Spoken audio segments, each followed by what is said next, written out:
All right, this is the RIPr. A lot of you have had questions exactly how it works. As you can see, it's pretty small, pretty lightweight, but yet it's really stable. It's pretty easy to set up. Push the head down. You can be standing up and do it all the time. If you're kneeling down, I'm just doing this for the show. Turn the crank.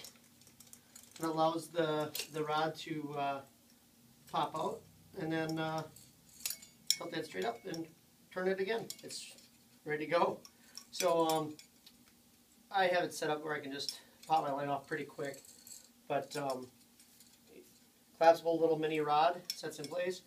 You can just set this in there if you want. What I do, or I tend to do, is I give this little a hook so you can actually push it into place, and then you can actually lift up the whole thing if you want to move from another hole. So you just reel up your line a little ways and you can actually lift up the whole rod.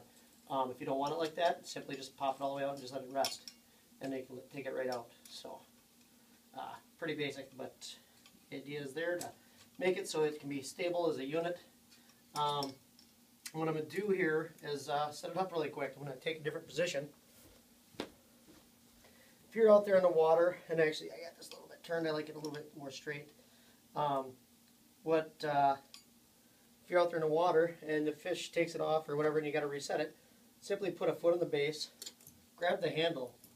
There's a clip up here that if you press this rope right here into the clip, it'll trigger right in. So basically I go like this, push back, you can see it or not, press back, set into place. It's set, it's ready to go. So when that crappie comes up now, they can take that rod down, and as soon as they get down to here, there's almost no pressure. It takes nothing to set this off. It's all a balance thing, so they take it down and it pops up.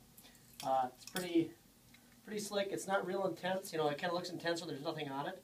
But if you look at the rods right here where it's, you know, starting to have its tenacity. You know what I'm trying to say, right? Good. But it was only right here when it's down. And if you keep this thing adjusted so there's a little bit of slack comes out, if a bigger fish grabs onto this, it's not going to go anywhere. It's really going to take a lot. So it hardly moves, especially when there's a little bit of ice or anything to bite into. It does have a small footprint. There's only 2 pegs up here, main base, and this is actually going to be changing a little bit in the end game. But and so it doesn't really freeze in. If you're like, oh, it's going to freeze in, you bump this a couple times or nudge it, and it pops free.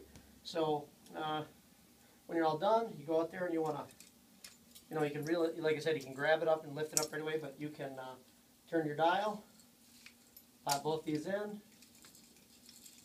reel up all your line. I have this set up so it's pretty easy for me to just loop it around once and bring it right back and set it up in there. So that's good. That's ready to go. Pop that out, the little clip, like I said.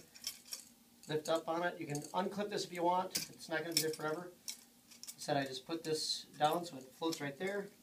Press this so it goes into this where it pinches it. Turn that right there. Hold it like this. Put it into place. It is done. So for those of you that thought it was intense or looked complicated, I think right there it says a lot. Enjoy. It'll have a different reel when it comes down to it. It'll be a more sensitive setup, so you can actually fine tune it for a larger fish strike.